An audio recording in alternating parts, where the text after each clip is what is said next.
화이자나 모더나 같은 mRNA 백신과 심낭염 사이의 인과성이 인정됐습니다. 앞서서 인정이 된 심근염 환자처럼 기존 피해자도 소급해서 보상을 받을 수 있습니다. 이영원 기자입니다.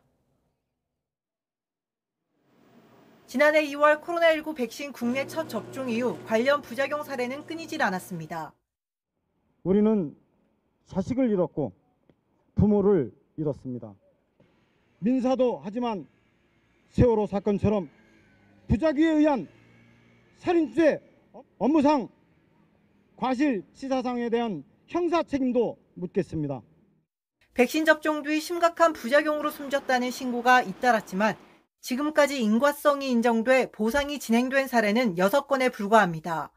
아스트라제네카 접종 뒤 혈소판 감소성 혈전증으로 숨진 30대에 백신 관련성이 처음 인정된 이후 심근염 사망 사례 5건만 접종 연관성이 받아들여진 겁니다. 백신 접종으로 인해서 사망에 이를 수 있는 거는 극히 드문 일이거든요. 알레르기 반응이나 백신에 만들어진 항체에 의한 공격이나 이런 부분으로 질환이 생길 수가 있느냐. 앞으로는 이런 피해 보상 범위가 조금 더 넓어집니다. 화이자나 모더나 등 mRNA 백신 부작용으로 기존 심근염 외에 심낭염도 포함됐기 때문입니다. 심장 근육에 염증이 생기는 심근염과 달리 심낭염은 심장을 둘러싼 얇은 막에 염증이 생기는 건데 백신 이상 반응으로 봐야 한다는 코로나19 백신 안전성위원회 판단을 정부가 받아들인 겁니다.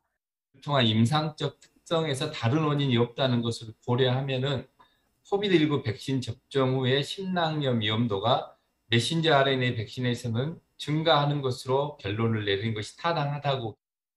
이에 따라 백신 접종 뒤 생긴 심낭염 사례도 피해 보상을 신청하면 심의를 거쳐 보상금을 받을 수 있게 됩니다.